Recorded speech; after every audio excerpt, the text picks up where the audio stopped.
이 앞부분에 계단 부분에 이제 난간하고 이 뒷부분에 난간을 만들어야 됩니다.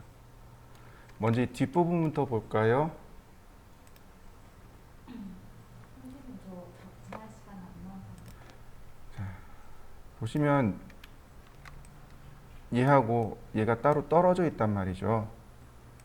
따로 떨어져 있는 걸 확인할 수 있습니다. 근데 경로를 만들기 위해서는 얘처럼 이렇게 하나로 붙여놔야 돼요. 자, 그래서 이렇게 난간 만들고 난간을 따라서 선을 그리고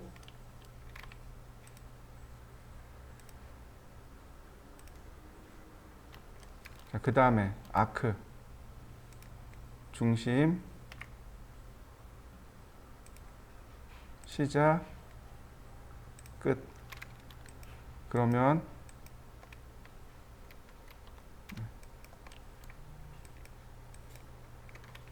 금방 그릴 수 있단 말이죠.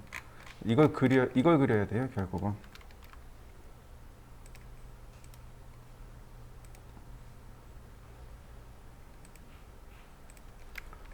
서클로 하셔도 돼요. 이렇게 서클로 그려서 중심, 반지름 이렇게 하셔도 좋고, 저는 아크로 중심, 시작, 끝.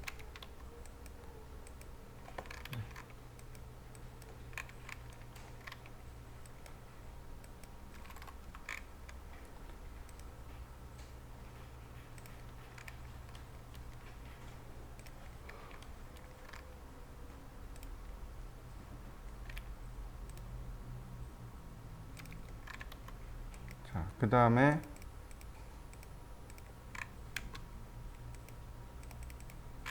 이 선들만 쭉 선택해서 이렇게 선들만 선택해서 웨일드 그러면 이렇게 잘 용접이 될 것이고요. 그 다음 이 선을 이동해야죠. 이렇게 바닥에다 놓고 그 다음 패스 카피 그 다음 간격은 300mm 이렇게 이런 모습이 되면 뒤에 발코니 부분은 끝나게 됩니다. 자, 발코니까지 완성시켜 보시죠. 자, 이렇게 뒷부분이 만들어졌으면 이번에는 정면으로 가봅시다. 자, 레이어를 보시죠.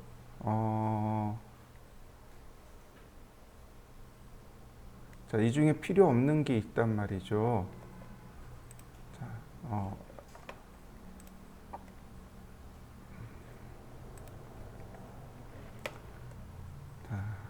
누굴 켜야 되냐면 정면을 켜야 됩니다. 정면을 켜야 돼요. 정면에 보시면 여기 손잡이 정보가 나옵니다. 정면에서 보시면 이렇게 손잡이 정보가 이렇게 나와요. 그 다음에 좌측면이나 우측면에 보면 이렇게 손잡이 정보가 나옵니다. 그리고 여기 있는 이 발코니는 선택해서 하이드 걸어버립니다. 하이드. 얘네들은 하이드. 나중에 다시 키면 되니까 이건 하이드. 여기도 하이드. 하이드 걸어주세요. 자, 1층만 이렇게 1층만 해주시면 돼요. 우측면을 보시면 우측면에도 이렇게 손잡이에 대한 정보가 나와요. 이렇게 좌측면에도 손잡이에 대한 정보가 나옵니다. 손잡이가 이 현관에 대한 손잡이가 다 나와 있는 게 아니죠. 일부만 나와 있는 거죠. 자, 보시죠. 어떻게 하는지. 라인 여기서 선을 이렇게 끌고 갑니다. 화살표 키를 누르면 우리가 선의 방향을 제어해 줄 수 있다 그랬습니다. 여기까지. 그 다음 라인. 자, 클릭하는데 여기서 제가 클릭했어요. 이 선의 각도를 모르지만 어느 순간 이렇게 보면은 핑크색 선홍색으로 선이 바뀌어서 나올 거예요. 이게 무슨 의미냐면 연장선의 의미입니다. 선이 익스텐드 되고 있다는 뜻이에요. 동일한 간격으로 선이 연장되고 있습니다. 이런 의미입니다. 그러니까 이 상태로 찾아서 클릭해 주시면 돼요. 그러면 바로 여기 이렇게 되네요. 선이 윗부분이 이렇게 만나는 거고요. 다시 라인 클릭한 다음에 한 번 더. 자, 테이프로 간격을 재봅니다. 45mm. 그러니까 여기서 카피 아래쪽으로 45mm 라인을 따라 그립니다. 그러면 이렇게 난간의 모습을 그릴 수 있게 되는 거죠. 자, 여기서부터 이 난간까지가 1155, 여기도 여긴 905가 나오네요. 아니구나. 여기서부터 여기까지, 아이고. 네, 여기도 1155. 네. 여기서부터 여기까지 1155, 여기서부터 여기까지 1155. 근데 다만 이렇게 사선 이 부분이 높이가 달라요. 이 부분의 높이가 달라요. 여기 부분의 높이는 조금 다릅니다. 자, 더블 클릭한 다음에 이동해 옵니다. 얘를 이동해 옵니다. 어디까지요? 여기까지요. 손잡이가 여기 있는 거죠. 푸시 앤 풀로 만들어주면 난간 손잡이가 일단 완성이 됐습니다. 자, 난간 손잡이를 완성시켜 보시죠. 그 다음에 똑같이 여기다가 라인을 그려야 되겠죠. 미드 포인트에서 라인을 이렇게 그려 나갑니다.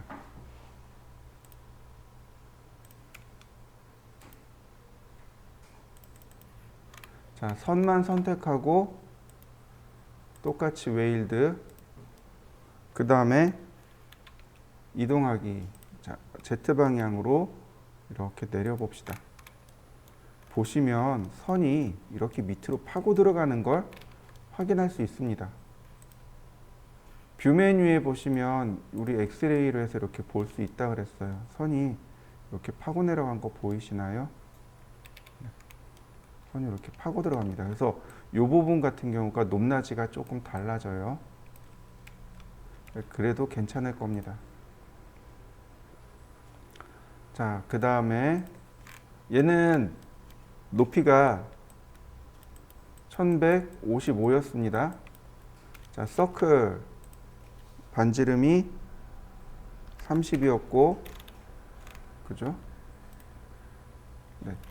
푸시 앤 풀 1155. 트리플 클릭.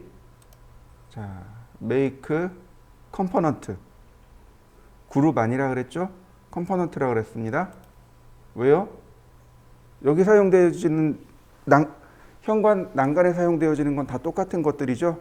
그러니까 어느 하나 바뀌면 같이 수정을 할 수 있도록 컴포넌트를 써야 된다 그랬고, 그 다음 set axis 축을 먼저 조절해 주어야 한다고 했습니다.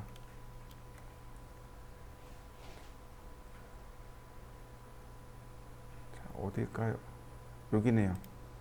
X 방향, Y 방향. 자, create. 그 다음에 경로 선택하고 패스 카피. 자, 간격은 300mm.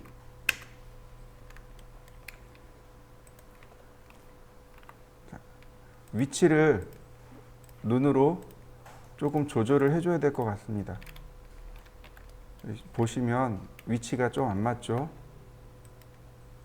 이렇게 적당히 조절을 해주시면 좋겠습니다. 그리고 여기서도 보이시죠? 아래쪽에 있어가지고 제대로 안 보이죠? 자, 바닥 부분이 위로 올라오도록 해볼까요? 엑스레이로 놓고 이렇게 바닥 부분을 위로 올려봅시다. 이렇게. 자, 다시 볼까요? 자, 이렇게요. 얘네 조금 더 내려보자고요.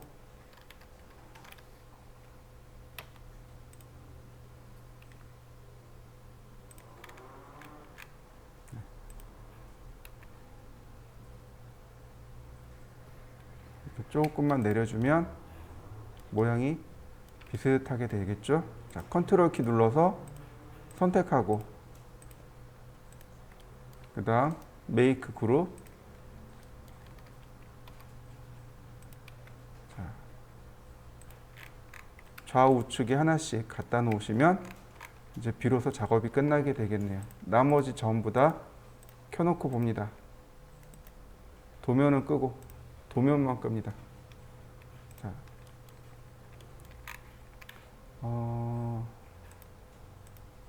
아이고, 얘네들 잘못 들어갔네요.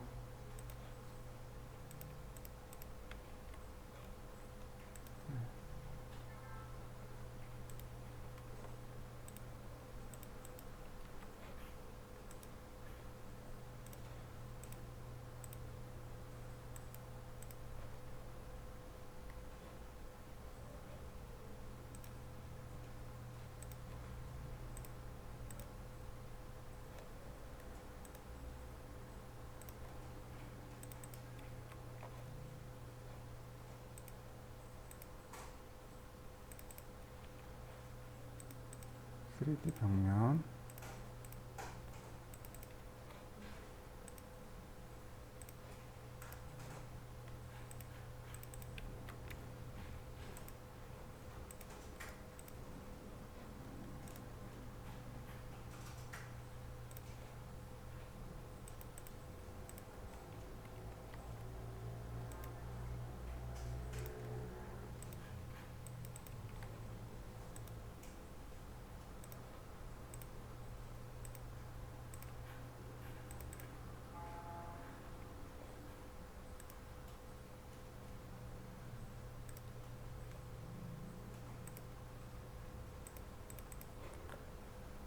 자,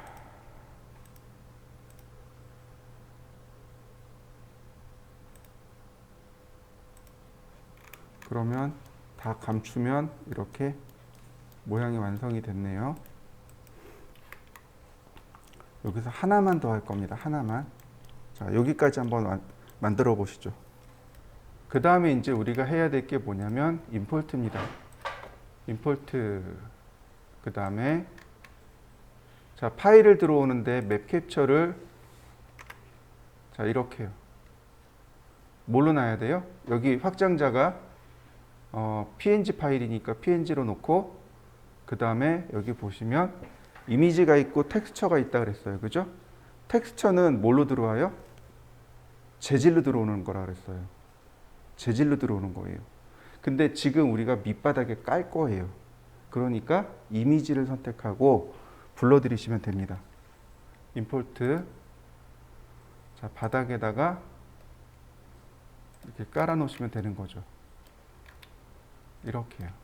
그 다음에 뭐 로테이트를 통해서 어느 정도 방향을 맞춰 놓기만 하면 됩니다. 얘네들은 디테일하게는 안 하셔도 좋아요.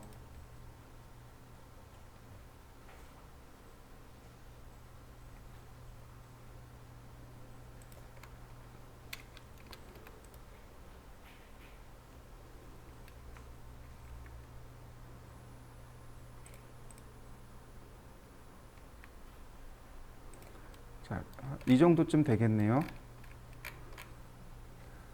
자, 카메라를 탑뷰로 놓겠습니다. 스탠다드 뷰에서 탑으로 놓으시면 뷰 위치 잡기가 편할 거고요. 그 다음에 이제 여기서 딱 그리는 거죠. 자, 레이어 하나 만들고 3D 맵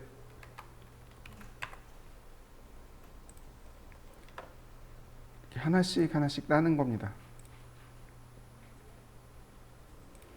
이런 거 다 안 맞아도 좋아요. 그냥 대충 그리셔도 좋아요.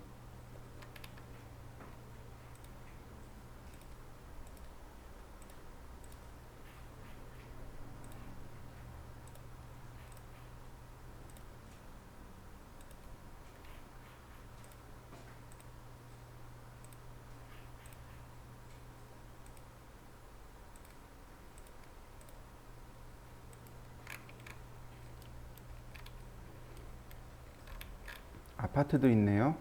그럼 아파트도 한번 그려볼까요?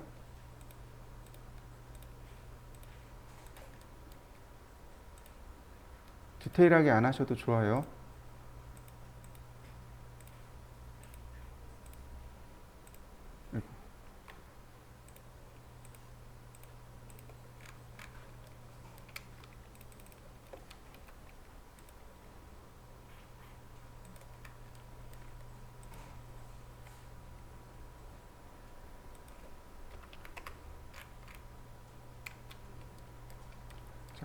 그 다음에 엑스레이로 넣고 볼까요? 자, 그룹, 그 다음 라인. 건물이 있는 거죠, 이렇게.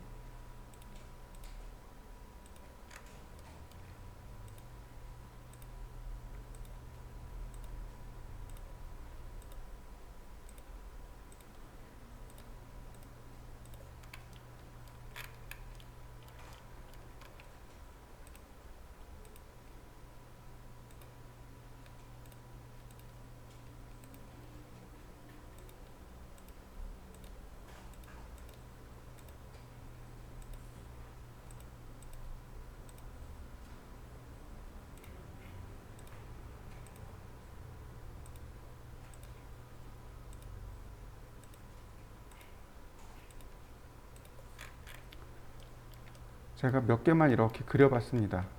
그리고 다시 풀어볼까요? 푸시 앤 풀. 자, 한 층 높이를 어떻게 잡냐면 한 층 높이를 3m로 잡으시면 돼요. 한 층 높이를 3m로 잡으시면 됩니다. 예를 들어서 내가 3층짜리 건물을 그릴 거예요. 그러면 9m, 3, 3은 9. 5층이에요. 3, 5, 15 이렇게. 대략적으로 건물들을 이렇게 올려주시면 들쭉날쭉하게 이렇게 올려주세요.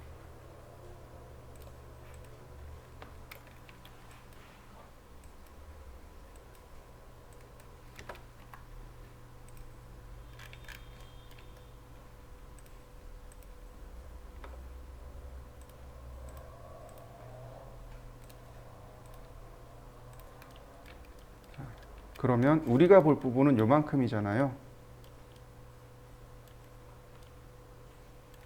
자, 어떤가요? 건물 배경까지 깔끔하게 다 들어간 거 보이시나요? 네, 이렇게요.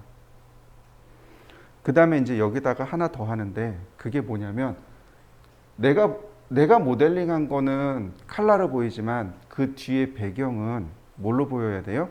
하얗게 보여야 됩니다. 반투명하게. 자, 반투명하게 하는 방법은 간단합니다. 자, 매티리얼 들어가시면 여기에 뭐 이런 거 사용하셔도 좋아요. 근데 예를 들어서 칼라를 썼습니다. 이렇게 하얀색 칼라를 줬어요. 여기다가. 그러면 에디트 들어가시면 여기 오파시티라고 있습니다. 이 값을 낮춰보세요. 투명해지는 거 보이시나요? 이렇게.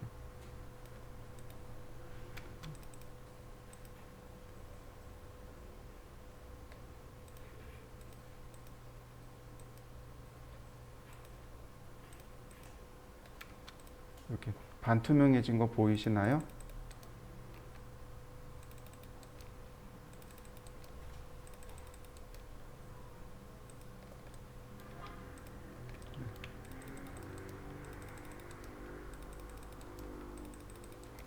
이렇게요. 반투명하게 들어가는 거죠. 주변을 반투명하게 주는 겁니다.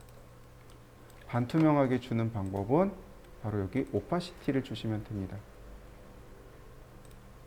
칼라를 가져오고 오파시티 값을 낮춰보세요. 이렇게 반투명해지는 거 보이시죠? 위에 색상도 있습니다. 색상을 하얗게 주시고 오파시티를 낮춰주세요. 그러면 모습이 완성이 됩니다. 뭐 이런 부분도 옥상 지붕 같은 경우 지붕 틀을 만들잖아요. 보통 150mm, 120mm나 100mm 정도 그 다음에 푸시 앤 풀로 이렇게 조금씩 낮춰주는 거죠. 500mm. 자, 옵셋 100mm. 푸시 앤 풀로 이렇게 낮춰주는 겁니다. 그러면 건물의 모습이 조금 더 그럴싸해지죠. 자, 옵셋 100mm. 그 다음 푸시 앤 풀로 대충 조금만 낮춰주세요.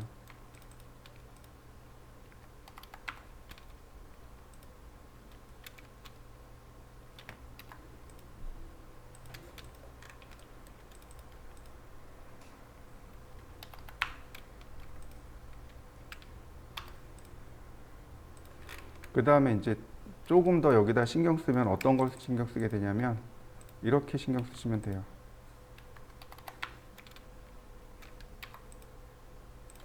중간에 여기다가 사각형을 이렇게 그립니다. 그리고 푸시 앤 풀로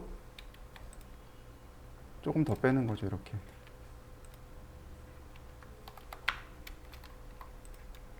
이런 식으로. 뭐가 올라온 거예요? 엘리베이터가 올라간 거죠. 이런 식으로. 그러니까 특별히 어떤 주변 배경, 얘네들은 주변 배경이니까 크게 신경 쓰지 마시고 이렇게 모양을 따서 만들어 놓으시면 그러면 모양이 들어가겠죠. 이렇게. 그러면 모양이 완성이 됩니다. 자, 이해되시나요? 하나 더요.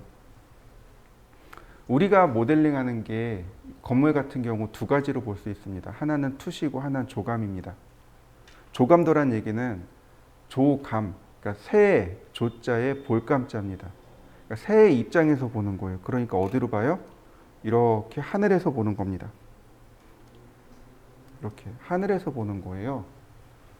그러니까 조감도를 보는 이유는 전체적인 걸 보기 위해서. 건물이 어떻게 생겼나가 아니고 건물을 위시로 해서 이 주변이 어떻게 생겼는가를 보고 싶어 하는 게 조감도고, 투시도는 사람의 눈높이로 들어가는 거죠. 이렇게. 제가 투시도 할 때 아이 레벨이라는 걸 잠깐 설명한 적이 있었어요. 네, 기억나실 거예요. 바닥에서 1500mm. 지금 보시면 여기가 지평선이 여기 있잖아요. 이 지평선의 높이가 1500mm가 되면 됩니다.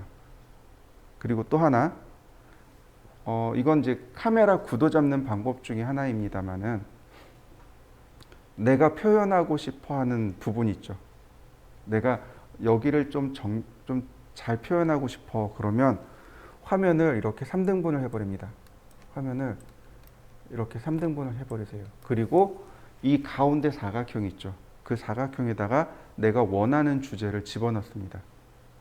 그러면 사진이 어지간하면 다 좋게 나와요. 이게 그 카메라 배울 때, 카메라 처음 배울 때 그 프로들이 조언해 주는 거거든요. 저도 그렇게 조언을 받았고, 그러니까 여러분들 폰카 이렇게 열어보면 그 격자선 나올 거예요. 저도 사진 찍을 때 격자선 항상 켜놓고 쓰거든요. 왜냐하면 그 가운데 안쪽에 사각형에다가 내 얼굴을 혹은 내가 찍고자 하는 주제를 놓으면 되거든요. 뭐 격자선이 있기 때문에 수직 잡기 편하고, 그러면 위치 잡기가 가장 편한 거죠. 여기서 이제 조금 더 구도를 주겠다 그러면 이 격자선 쪽으로 주제를 밀어버리는 거죠. 격자선을 넘기지 않고 격자선에다가 주제를 놔버리는 거죠. 여기다가. 이런 식으로. 그러면 여기 이제 대칭이 되는 주제가 하나 더 들어오면 운동감 있는 효과가 나는 거죠.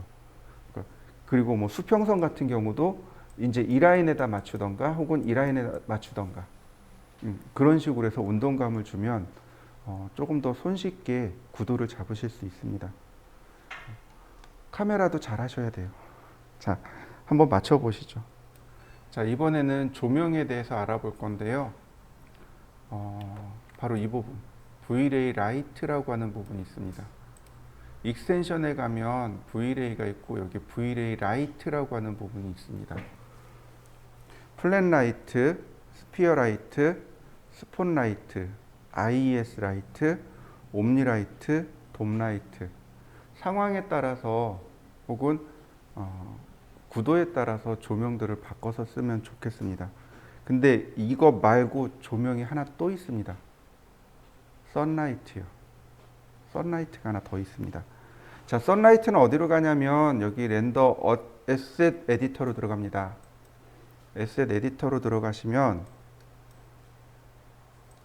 이렇게 생긴 창이 떠요. 자, 제일 첫 번째 여기 맨 위에 보시면 당구공 그림 있죠. 얘가 매티리얼입니다. V-ray 매티리얼이고 그 다음에 전구 그림 있죠. 얘가 V-ray 라이트입니다. 얘를 누르시면 돼요. 그러면 썬라이트가 이와 같이 기본 하나 들어있게 됩니다.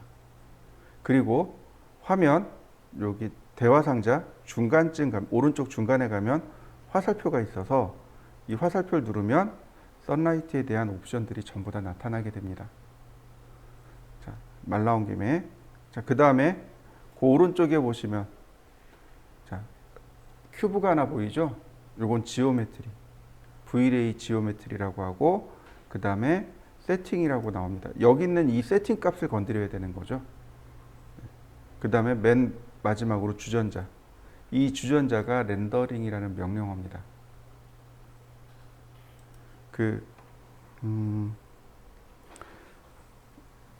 저 주전자 그림이 3D 맥스에서도 렌더라는 의미고 스케치업도 렌더의 의미가 저 주전자 그림입니다. 이유가 그거예요.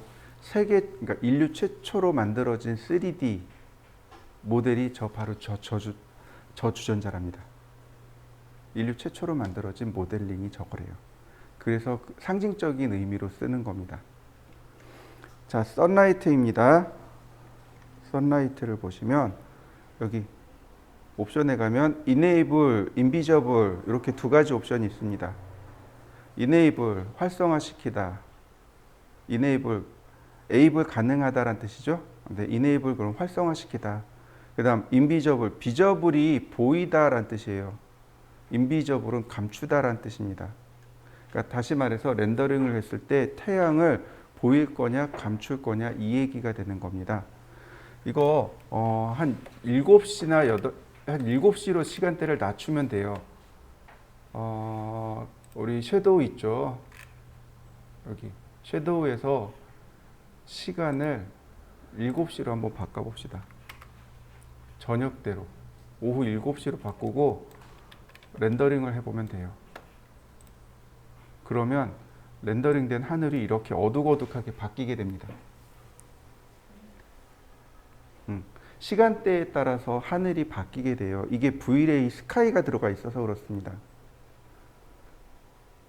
자, 렌더링이 조금 걸릴 수도 있어요. 자, 이렇게 지금 V-ray 스카이가 들어있어서 시간대에 따라서 들어갑니다.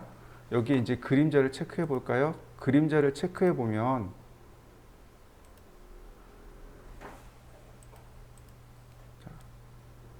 네, 태양이 이쪽에 있군요. 자, 태양이 이쪽에 있답니다. 자, 렌더링을 해보죠. 보이나요? 안 보이는군요. 다시 6시로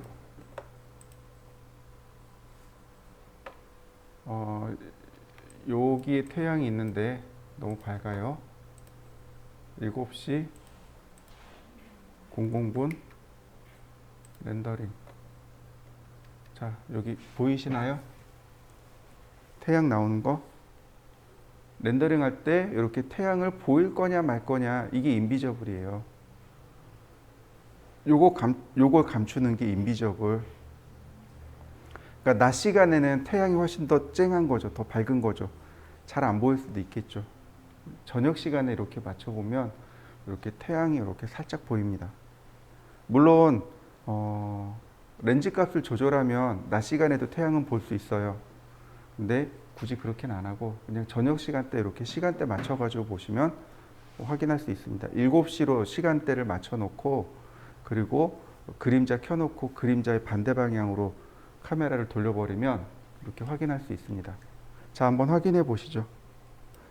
자, 그 다음에 보시면은요, 여기 스카이 모델이 있습니다. 스카이 모델이 결국은 저 뒤에 하늘이죠. 하늘의 모형입니다. 보시면 호세겟 L이 이제 우리가 기본적으로 사용하는 일반적인 하늘이 호세겟 L이고 여기 눌러 보시면 이제 몇 가지 타입이 더 나옵니다. 그 중에 이제 CI 클리어하고 CI 오버캐스트 정도 이렇게 두 개를 더 쓸 수 있습니다. CI 클리어가 뭐냐면 비 오고 난 뒤에 맑은 날 있죠. 비 온 뒤에 구름 한 점 없는 하늘. 그게 CI 클리어고요. 그 다음에 CI 오버캐스트는 뭐냐면 비 오기 직전의 하늘. 그게 오버캐스트입니다. 근데 보통은 안 건드려요. 이걸 안 건드려요. 그냥 호세겟 그대로 쓰시면 됩니다. 이게 우리가 사용하는 가장 일반적이고 가장 보편적인 하늘 모델입니다. 자, 그 다음에 그 밑에 보시면 트러비티하고 오존이라는 것이 있습니다. 선라이트 즉 태양이다 보니까 오존이라든지 먼지라든지 이런 것들을 따지게 됩니다. 트러비티하고 오존은 반대로 간다라고 보시면 돼요. 트러비티는 먼지란 뜻이죠. 하늘에 먼지가 많이 있느냐 없느냐. 먼지가 많으면 저녁에 노을이 심하죠. 맞나요? 네. 먼지가 없으면 하늘이 노을이 별로 없나요? 네. 오존도 마찬가지입니다. 오존과 먼지는 반대로 움직입니다. 예를 들어서 이렇게 해요. 오존 값, 트러비티 값을 많이 줘봤습니다. 제가 10으로 줘봤어요. 그리고 오존을 빼버렸습니다. 그러면 하늘이 이렇게 탁하고 어둡게 나와요. 탁하고 어둡게 되고, 시간대가 그래서 그런가요? 반대로 트러비티, 먼지를 싹 빼고 오존을 많이 줘봤습니다. 그러면 하늘이 그나마 조금 더 맑게 나오네요. 자, 한번 해보시죠. 이렇게 딱 두 번 렌더링 해보시면 돼요. 트러비티 많이 주고 오존 싹 빼고 똑같은 효과가 돼요. 트러비티를 많이 주고 오존 많이 주면 효과가 없겠죠. 그러니까 먼지가 많은 날 그러면 트러비티 값을 많이 주면 돼요. 근데 역시 마찬가지로 오존을 빼셔야 돼요. 그 다음에 먼지가 없이 깨끗한 날 그러면 트러비티 값, 먼지 값을 싹 빼고 오존층을 조금 더 두껍게 주시면 됩니다. 그러면 이렇게 맑은 하늘을 보실 수 있을 겁니다. 한번 해보시죠. 그 다음에 보시면 인텐시티 멀티플러라는 말이 나옵니다. 인텐시티 멀티플러, 인텐시티라는 단어가 앞으로 계속해서 나올 겁니다. 인텐시티 멀티플러라고 되어 있죠. 인텐시티 혹은 멀티플러, 이 얘기는 빛의 세기를 뜻합니다. 얼마나 빛이 세냐 약하냐, 빛이 얼마나 센 빛이냐 약한 빛이냐인데 제가 추천하는 거는 절대로 이 값은 바꾸지 마세요. 어둡다고 해서 이걸 늘리거나 혹은 밝다고 해서 내리거나 하지 마세요. 뭘로 조절하냐면 카메라로 조절합니다. 카메라에 보면 셔터 스피드하고 그 다음에 조리개 값하고 그 다음에 필름 감도 값이 있습니다. 이거 가지고 조절하는 거예요. 조명의 밝기까지 막 조절해 버리면 아예 감을 못 잡습니다. 그러니까 조명의 밝기는 그냥 냅두는 거예요. 그냥 두시는 겁니다. 그냥 있는 거 그대로 쓰시고 뭘로 바꿔요? 카메라의 렌즈 값으로 바꾸시면 돼요. 자, 인텐시티 멀티플러입니다. 한번 바꿔보겠습니다. 자, 지금 시간대가 7시인데요. 자, 인텐시티 멀티플러 제가 5라고 놔봤습니다. 렌더. 환해진 거 보이시나요? 많이 밝아졌죠? 네. 다시 이번엔 0.5. 그러면 반대로 어두워지겠죠. 이렇게 어두워집니다. 그냥 기본 값은 1로 주시면 되겠습니다. 자, 여러분들도 한번 해보시죠.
사이즈 멀티플러는 그림자예요. 이 그림자입니다. 그림자. 자, 사이즈 멀티플러를 한번 볼까요? 지금 렌더링을 한번 해서 그림자를 파악해 봅시다. 그림자가 대략 이만합니다. 렌더링을 하려면 힘드니까 그림자만 렌더링을 걸어보죠.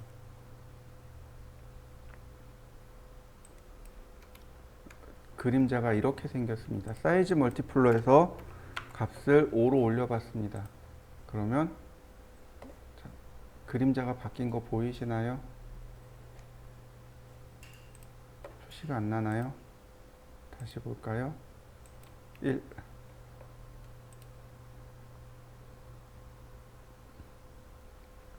뭐가 바뀌나요? 바뀐 거 보셨나요? 그림자 테두리를 이렇게 보세요. 그림자 테두리를. 사이즈 멀티플러를 제가 0.5로 놨습니다. 테두리만 보세요. 테두리가 많이 진한 거 보이시죠? 사이즈 멀티플러를 10으로 놨습니다. 자, 여긴 오브젝트와 가까우니까 또렷하지만 멀리 가니까 어떻게 돼요? 그림자가 퍼져버리죠. 네, 이게 사이즈 멀티플러입니다. 그러니까 그림자를 또렷하게 놓을 거냐 아니면 거리에 따라서 그림자를 그러니까 흐리게 놓을 거냐, 이게 사이즈 멀티플러입니다. 자, 어떻게 하시냐면 렌더링을 할 때 요거 있죠. 여기 주전자 그림 있죠. 여기 주전자의 사각형 있죠. 요게 영역 렌더입니다. 리전 렌더라고 해요. 그래서 얘를 누르고 전체 다 하지 마시고 이렇게 영역을 지정해 주시면 됩니다. 영역을 지정해 주시면 다 안 하고 내가 지정된 영역만 이렇게 렌더링을 해요. 그러면 값을 좀 빨리 비교해 보실 수 있습니다. 자, 한번 해 보시죠. 그 다음 값이 그라운드 알베도네요. 자, 그라운드 알베도가 자, 보시면 이런 거죠. 여기 지평선 보이시죠? 하늘이고 지평선입니다. 바로 이 부분.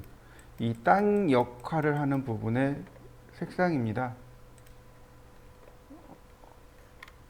이거 전체를 놓고 보면 이렇게 보시면 여기 이 부분 색깔 있죠? 이 부분의 색깔. 땅 역할을 하는 부분의 색상입니다. 뭐 이런 건 넘어가도 좋아요. 그 다음에 블렌드 앵글이라고 하는 건 여기서부터 여기까지 값, 이게 블렌드 앵글입니다. 줄여버리면 여기가 딱 일자로 됩니다. 이렇게. 블렌드 앵글 같은 거는, 그러니까 그래서 보통 여기서부터 이만큼은 그냥 다 디폴트 값으로 그냥 놓고 씁니다. 이렇게 흐릿하게 그냥 디폴트로 놓고 쓰시면 되겠고요. 여기도 거진 다 디폴트로 놓고 씁니다. 디퓨즈, 이펙트 디퓨즈, 그 다음 이펙트 서피큘라, 그 다음 뭐 섀도우 바이스, 뭐 이런 거 다 그러니까 기본값 그대로 놓고 씁니다. 이건 굳이 바꿀 이유가 없어요. 디퓨즈라고 하는 게 뭐냐면 사물이 지닌 기본 색상을 디퓨즈라고 합니다. 물체가 지닌 기본 색깔을 그냥 디퓨즈라고 해요. 그러니까 이펙트 디퓨즈 그러면 그냥 사물에 그대로 적용해 주세요 라는 뜻이 되는 거고, 그 다음에 서피큘라가 뭐냐면 하이라이트 효과예요. 사물이 이렇게 있으면 빛에 의해서 이런데 하이라이트 효과가 일어나죠. 이 하이라이트 효과를 만들어 주겠느냐 말겠느냐 그 얘기예요. 그래서 이 부분들은 굳이 손대지 않습니다. 그러니까 섀도우 바이스라고 있습니다. 그림자하고 사물하고 떨어져 있는 거리요. 우리는 보통 이렇게 물체가 이렇게 있으면 그림자가 바로 그 밑에 붙어서 나오잖아요. 근데 이거를 임의대로 이렇게 그림자를 밀어버릴 수 있어요. 그러면 사물이 마치 공중에 떠 있는 것처럼 보이게 되는데 그걸 강제로 할 이유가 없죠. 사실감 있는 조명 효과니까. 그 다음에 여기 보시면 포톤 에밋 라디어스라는 것이 있습니다. 이 포톤이라는 단어를 조금 기억해 두시면 좋습니다. 포톤이 뭐냐면 빛의 입자를 포톤이라고 합니다. 광원이잖아요. 광원에서 빛의 입자가 나오겠죠. 그 우리가 바라보는 빛은 입자이기도 하고 파동이기도 합니다. 물리 시간에 배웠을 거예요. 저도 중학교인가 고등학교 물리 시간에 배웠던 기억이 있어요. 뭐 빛의 입자설이 있고 빛의 파동설이 있고, 근데 V레이에서는 빛의 입자설입니다. 빛을 입자로 표시합니다. 그때 최소 단위를 포톤이라고 해요. 그리고 emit이라고 돼 있잖아요. emit은 뭐냐면 에너지란 뜻이에요. 그러니까 빛 입자가 저기 광원에서 하나가 이렇게 나와서 여기 벽에 딱 부딪히잖아요. 그러면 얘가 얼마만큼 이렇게 빛의 입자가 퍼져나갈 거냐 이거죠. 요 반경을 의미합니다. 그러니까 얘가 반경이 크면 빛이 와서 그 부딪히면서 빛이 많이 만들어지겠죠. 크게 만들어지겠죠. 작으면 이렇게 조그맣게 만들어지겠죠. 그래서 이 값도 안 바꾸는 거예요. 그 다음에 커스틱 서브 디비전. 이 서브 디비전이라는 단어가 나오면 품질로 의역하시면 좋습니다. 품질로 의역하시면 돼요. 원래 품질이란 단어는 아닌데 결론은 품질과 연결되어 있습니다. 커스틱 품질이란 뜻으로 받아들이시면 돼요. 그럼 커스틱 효과가 뭐냐면 이렇게 물체가 있고 그러니까 투명한 물체가 있고 그림 이렇게 사물 위에 이렇게 있으면 이 뒤에 빛이 모여서 반사되거나 혹은 빛이 모이는 효과가 나오잖아요. 근데 그걸 커스틱 효과라고 합니다. 우리가 이제 어렸을 때 장난 많이 했잖아요. 거울 가지고 이렇게 해서 그림자 쪽으로 빛을 반사시키잖아요. 그게 커스틱 효과예요. 그러니까 반사되는 효과인데 어떨 때는 이게 빛이 모여서 이렇게 초점을 맞추기도 하잖아요. 그러니까 볼록 렌즈 같은 거는 빛이 이렇게 초점이 맞춰지잖아요. 그것도 커스틱 효과예요.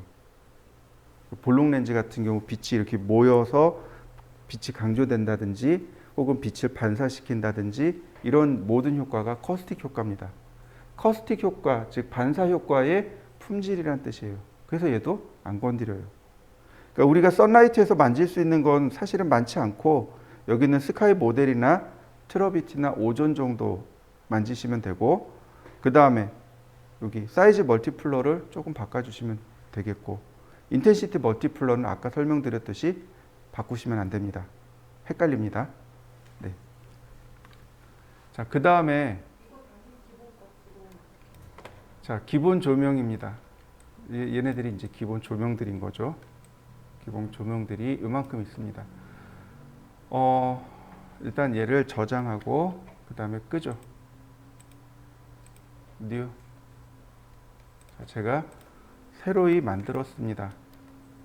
플랫라이트입니다. 플랫라이트는 이렇게 평면형 조명을 플랫라이트라고 합니다. 이렇게 평면 조명을 플랫라이트라고 해요. 이렇게 평면형 조명을 플랫라이트라고 합니다. 사각형처럼 생겼어요. 그래서 이런 형광등 같은 거 표시하기 딱 좋아요. 형광등이라든지 거실등 있죠? 거실등 표시하기 딱 좋습니다. 얘는 방향성이 존재합니다. 자, 옵션도 마찬가지로 에셋 에디터에 들어가면 이렇게 여기 나와요. 여기 나옵니다. 여기 렉탱귤러 라이트, 이거 플랫 라이트인데 얘가 이렇게 나옵니다. 이렇게 나와요. 자, 그러면 이렇게 해볼까요? 자, 간단하게 사각형을 하나 만들죠. 렉탱글 5000, 5000 푸시 앤 풀 2400 가운데 삭제. 자, 트리플 클릭 메이크 그룹. 자, 5000에 5000 그리고 높이는 2400입니다. 그러면 대략 거실 정도의 크기가 나오네요.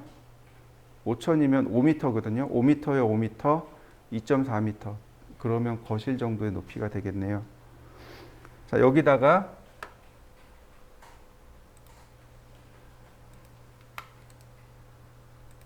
제가 플랫 라이트를 하나 이렇게 만들어 보죠. 자, 그 다음에 이동하죠. 중간에다가 놨습니다. 렌더링.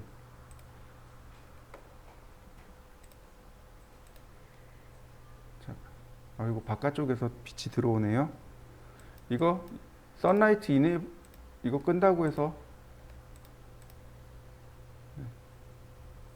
기본적으로 조명이 이렇게 여기 하얗게 보이시나요? 조명 올라가는 거? 지금 저 평면이 저렇게 조명으로 효과가 나옵니다. 선라이트가 완전히 꺼진 건 아니, 그러니까 선라이트는 꺼졌는데 뭐가 남아 있냐면 GI 값이 남아 있어요. 그러니까 이렇게 빛이 이렇게 막 난반사되고 있는 그게 남아 있어서 그래도 좀 밝게 나옵니다. 제가 방향을 이렇게 뒤로 놨어요. 밑으로. 까맣게 보이는 거 보이시나요? 이거 안 보이네.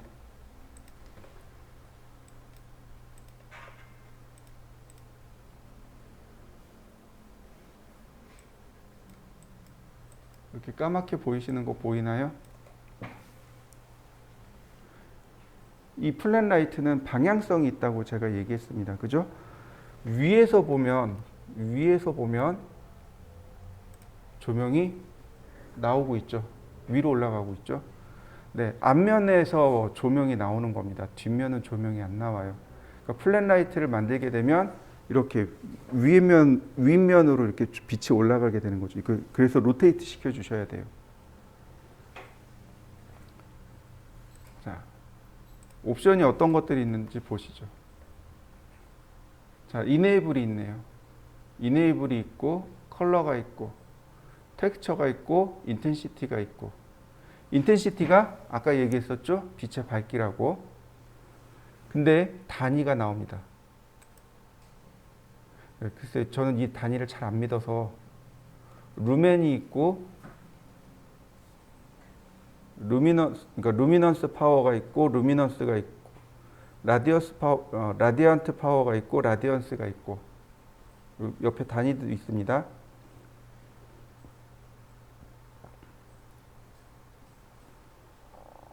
1룩스가 있고 1루멘이 있고, 루멘과 룩스의 차이 혹시 아시나요? 많이 들어보셨나요? 그럼 혹시 그 빔 프로젝트를 구매하실 의향은 있으신가요? 저는 개인적으로 그 홈시어터가 꿈이라서 한동안 빔 프로젝트 엄청 봤거든요. 결국 포기하고 집에 그냥 그 TV를 샀어요. 저희 집에 TV가 없어가지고 그냥 빔 프로젝트 사야지 그러고 있다가 에이 안 되겠다.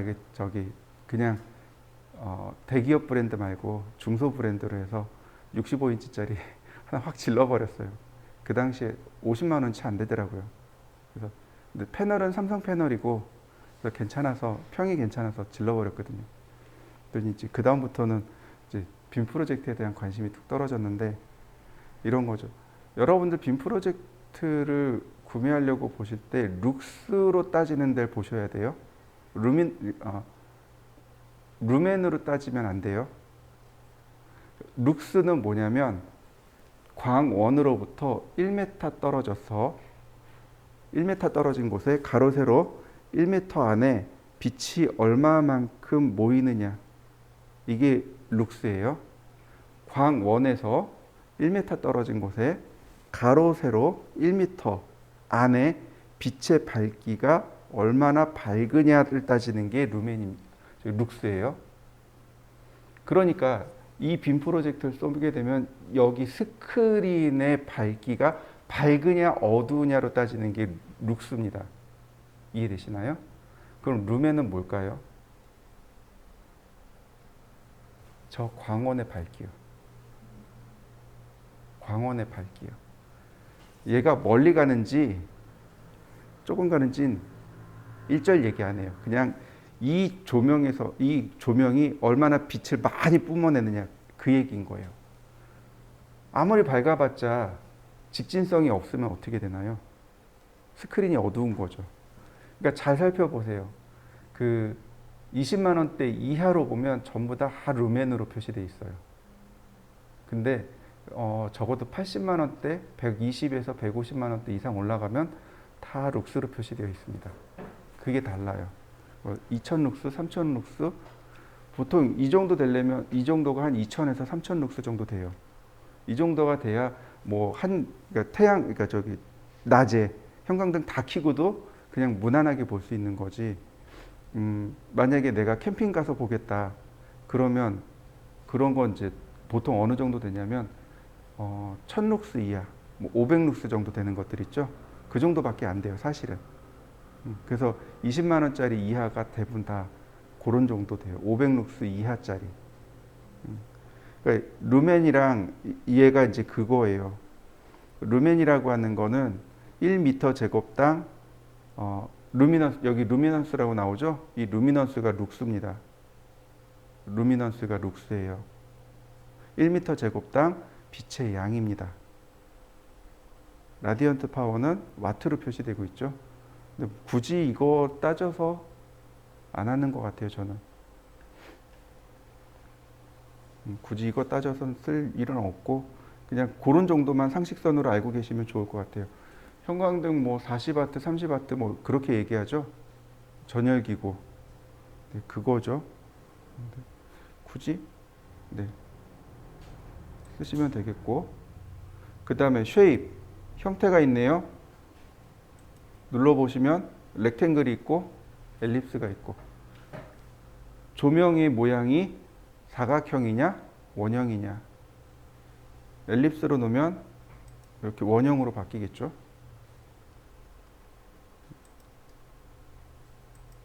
그 다음 옵션을 보시면 거의 비슷할걸요. 노라이트, 라이트 포탈. 기억이 안 나네. 자, 인비저블. 얘를 꺼버리면 어떻게 될까요? 렌더링하면 조명이 안 나오겠죠. 그 다음에 더블 사이드. 요 더블 사이드를 조금 써요. 그럼 무슨 뜻이 될까요?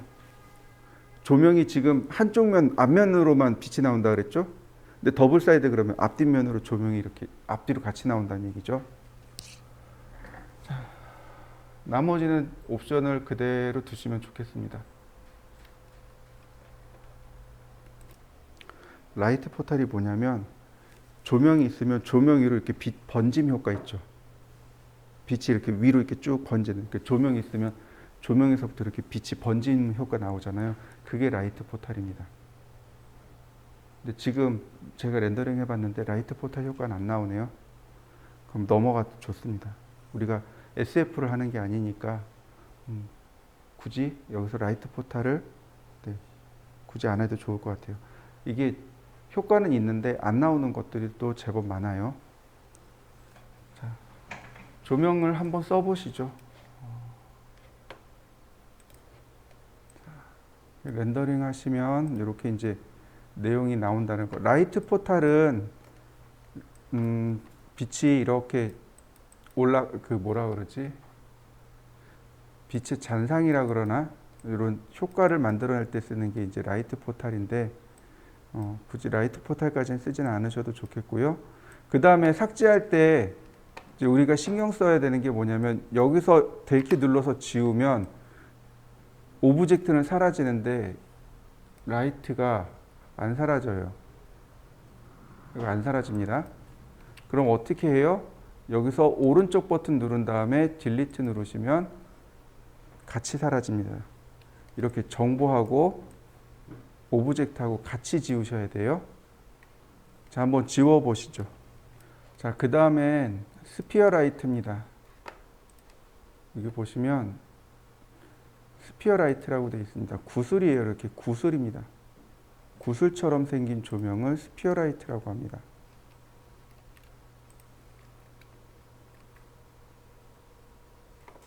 이렇게 구슬 모양으로 생긴 조명, 이게 스피어 라이트입니다. 여기 보이시죠? 구슬처럼 나오는 조명. 자, 여러분들도 한번 설치를 해서 렌더링을 해보시죠. 구슬처럼 나오는 조명, 스피어 라이트입니다.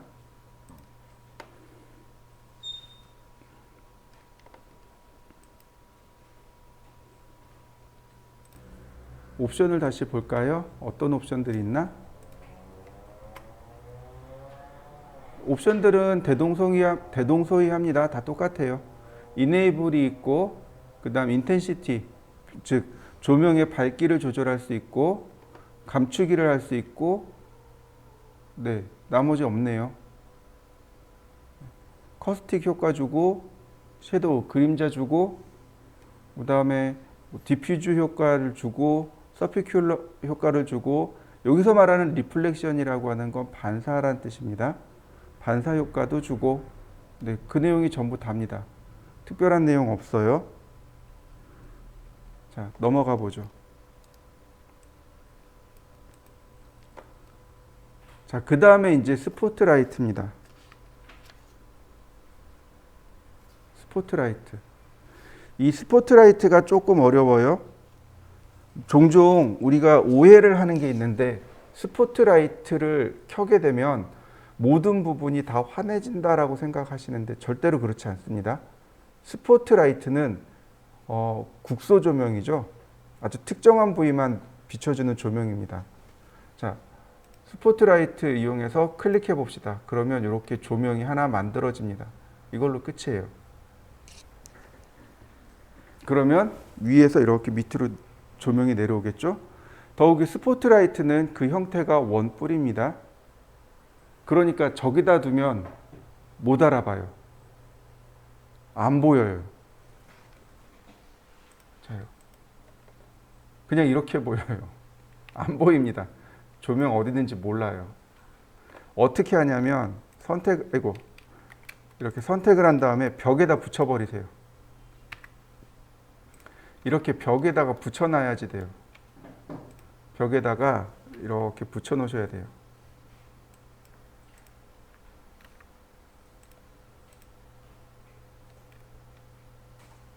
벽에다가 이렇게 붙여 놓으셔야 비로소 여기서 이렇게 조명 효과를 볼 수 있습니다.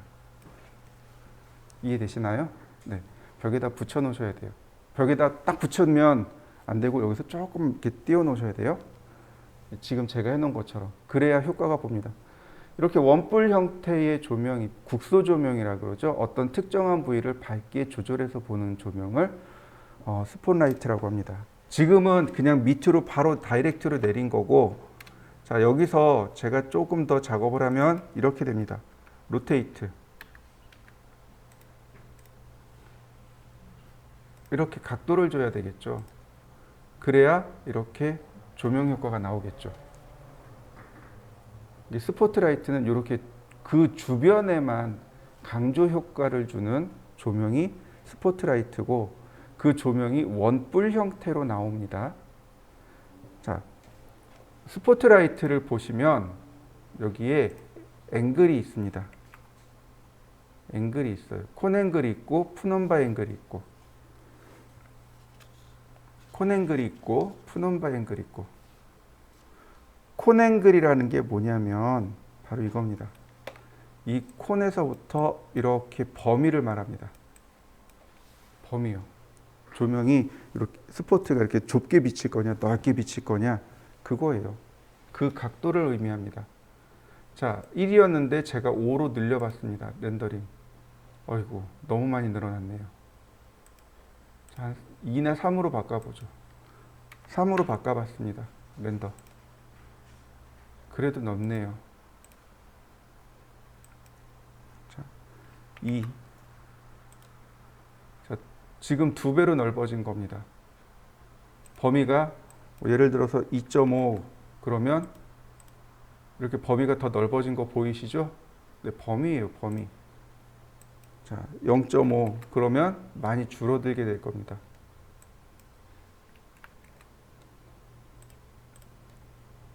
줄어드는 거 보이시나요? 네, 조명의 범위입니다.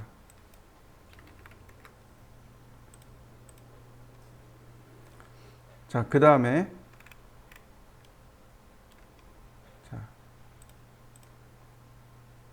너무 넓다. 자, 1로 놓고 그 다음에 푸넘바 앵글이라는 게 뭐냐면 바로 이 조명 안에서 요 범위. 조명 있죠. 조명 이렇게 동그랗잖아요. 동그란데 이게 이 테두리 있잖아요. 이 테두리예요. 테두리를 진하게 놓을 거냐 아니면 흐릿하게 놓을 거냐.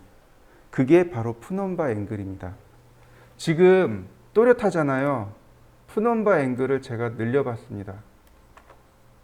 자, 렌더링. 여기 경계가 흐릿해진 거 보이시나요? 네. 경계입니다. 경계. 그러니까 조명 안쪽의 경계를 또렷하게 놓을 거냐, 흐릿하게 놓을 거냐. 이게 바로 푸넌바 앵글입니다. 콘 앵글은 전체 범위를 말하고 푸넌바 앵글은 조명 그 테두리라고 보시면 돼요. 자, 한번 해보시죠.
자, 다시 봅니다. 근데 이 스포트라이트 설치하기가 쉽지 않아요. 그죠? 스포트라이트를 쉽게 설치하는 방법에 대해서 설명드리겠습니다. 자, 스포트라이트 명령을 누르고 그 다음에 Shift 키를 누르고 그리고 위치를 클릭합니다. 그러면 두 번째로 이제 그 다음엔 Shift 키 떼어도 돼요.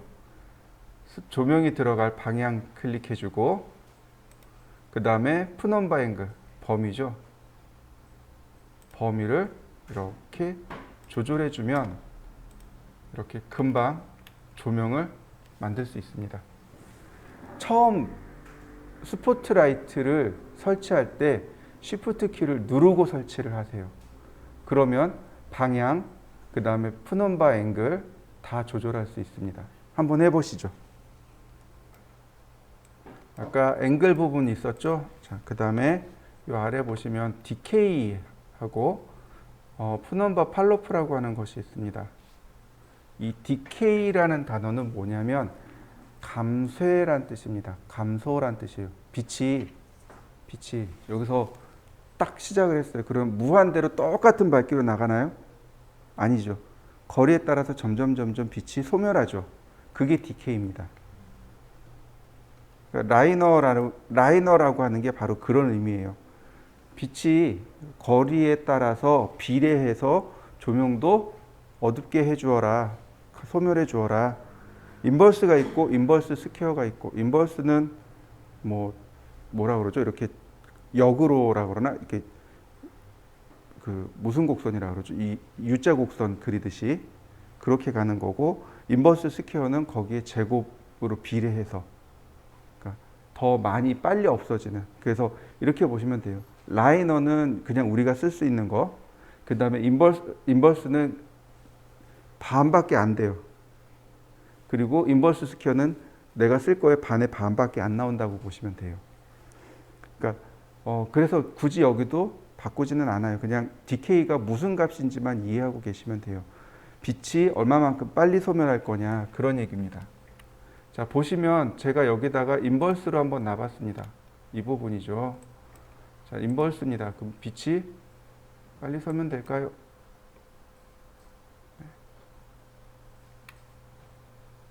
별로 표시는 안 나네요.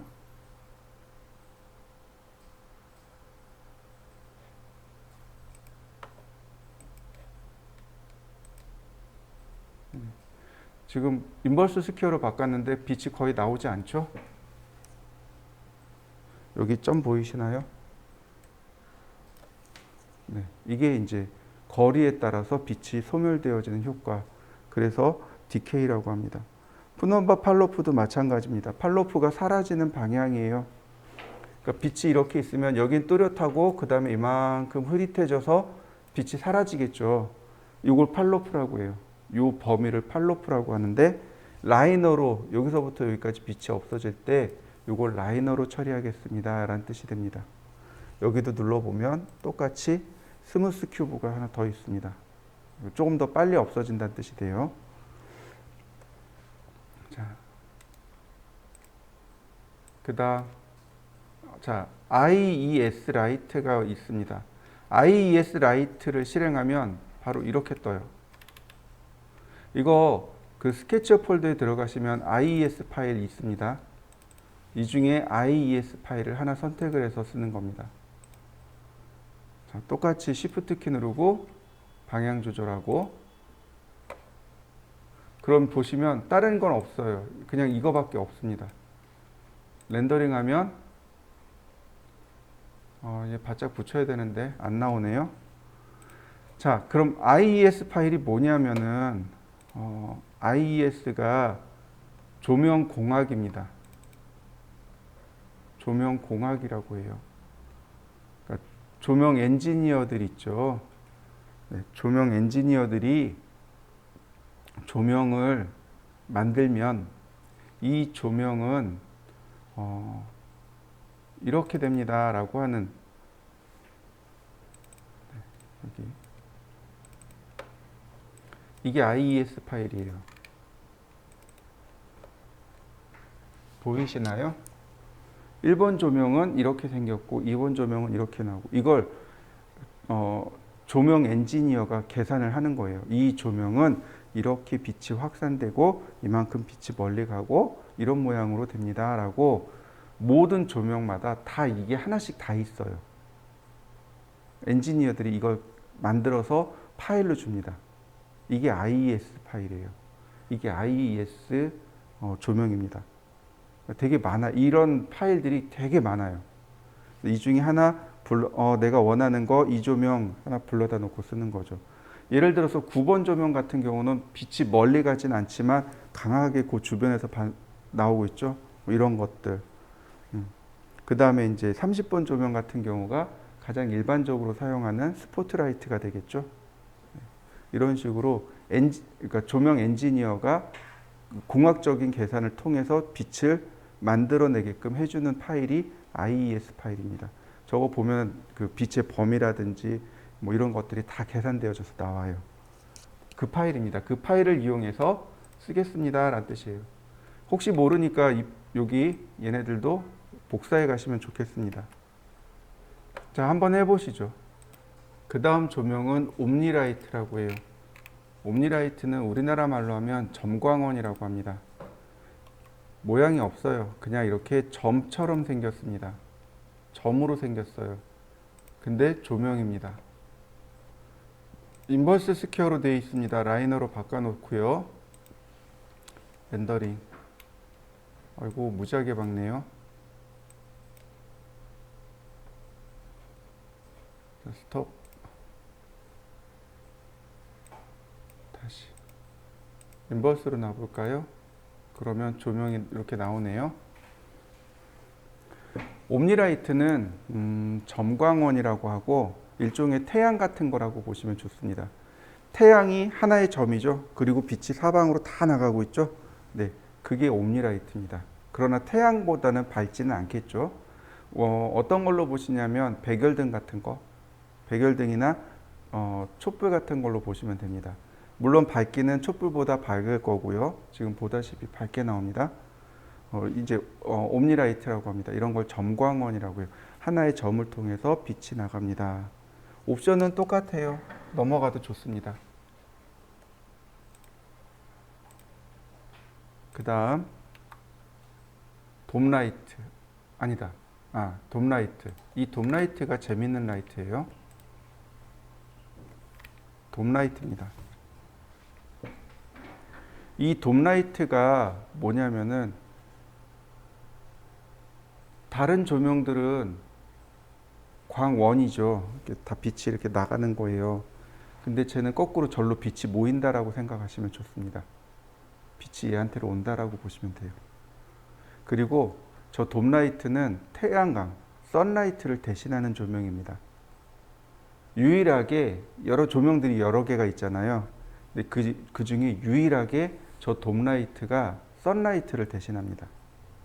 선라이트를 대신하는 조명이 저 돔라이트예요. 그리고 화살표 보이시죠? 저 화살표가 그림자의 방향입니다. 저 그림자의 방향이에요. 그래서 선라이트로 그림자의 방향이 잘 제어가 안 될 때, 그때는 돔라이트를 씁니다. 특히 조감도나 투시도 있죠. 건물 투시도 쓸 때 그때는 선라이트를 안 쓰고 돔라이트를 씁니다. 그래서 밝기라든지 시간대라든지 이런 걸 맞추는 게 바로 돔라이트의 역할이에요.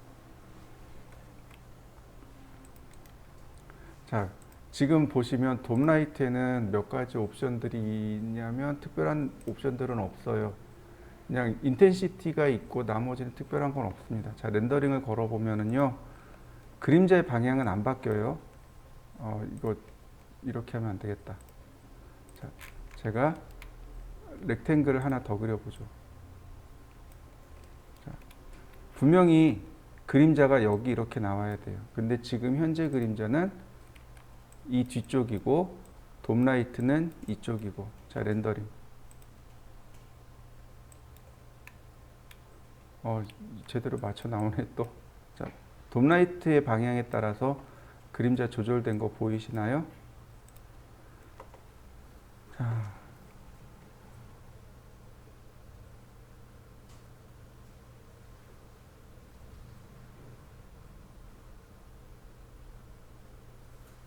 자, 여러분들도 한번 해보시죠. 여러분들 옵션 볼 때 바로 요거, 여기 락 돔라이트라고 하는 옵션이 있습니다. 이 옵션이 꺼져 있으면 선라이트로 나갑니다. 그림자가 선라이트로 나가요. 이해되시나요? 네. 지금 저 선라이트 꺼놨어요. 선라이트를 이네이블 시켜서 돔라이트로 지금 나온 겁니다. 여기 보시면 락 돔라이트라고 되어 있는 옵션을 체크해 보세요. 자, 무슨 얘기냐면 지금 제가 락 돔라이트를 껐어요. 이 옵션을 껐고요. 태양광을 켰습니다. 태양광을 켜게 되면 이렇게 조명이 태양광 조명 그림자 방향으로 들어가요. 돔라이트의 그림자가 아니고 선라이트의 그림자가 됩니다. 그런데 이 상태에서 제가 락 돔라이트를 체크해 버리면 그림 안 바뀌었네.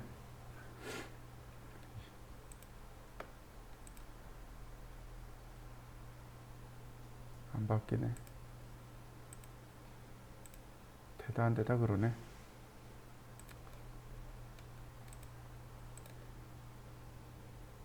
되다 안 되다 그러네요. 자, 이렇게요.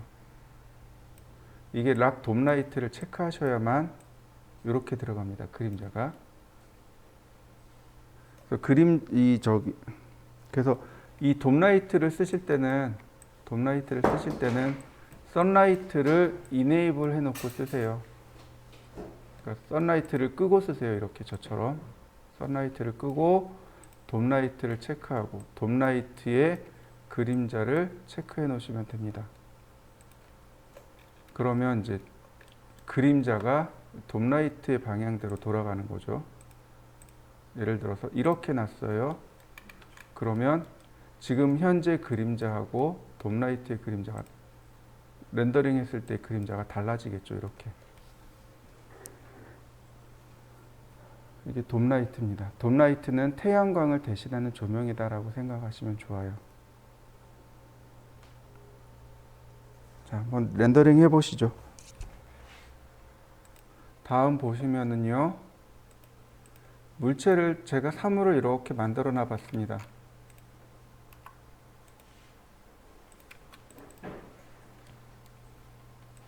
자, 메이크 그룹 했고요. 자, 이렇게 하나 만들어 놨습니다. 이렇게 오브젝트를 조명으로 만드는 것, 그게 메시라이트입니다. 이렇게 눌러버리면 오브젝트가 조명의 역할을 수행하게 됩니다. 이렇게요.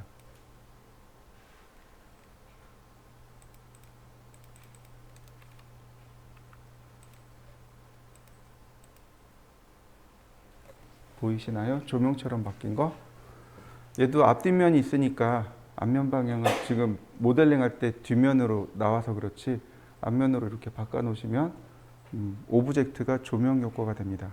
그러니까 우리가 모델링한 게 조명처럼 써야 될 때가 있겠죠. 그럴 때 메시라이트를 적용해 주시면 돼요.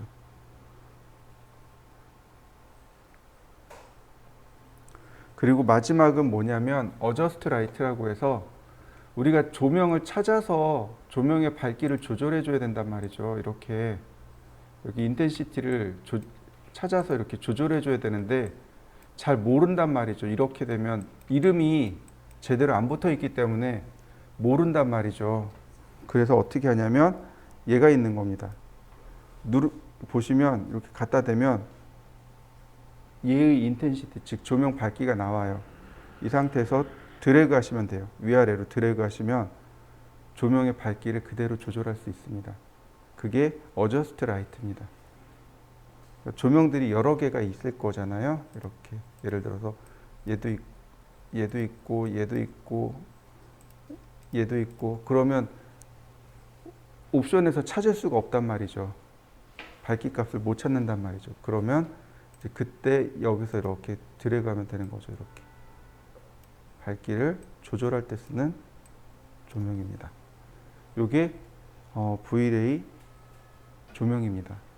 그러면 이걸 응용해서 여러분들이 이제 투시도에다가 조명을 넣어야 되는 거죠.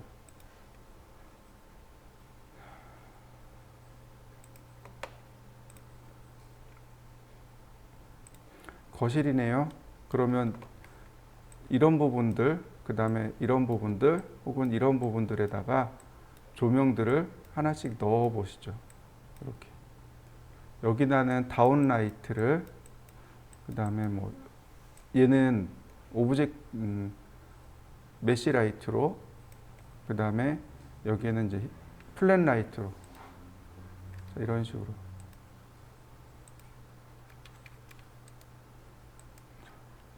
로테이트. 이동하기. 자, 렌더링. 거꾸로 됐네요.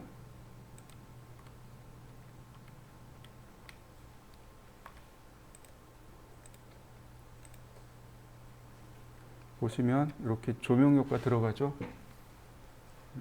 이런 식으로 조명 효과들을 한 번씩 쭉 넣어 보시죠. 그래서 여러분들이 렌더링을 한번 해보세요. 이렇게 결과는 렌더링으로 확인합니다. 투시도를 할 때는 조명을 선라이트를 끄셔야 돼요. 선라이트를 끄고 보셔야 됩니다. 그래야 이렇게 실내만 제대로 볼 수 있겠죠.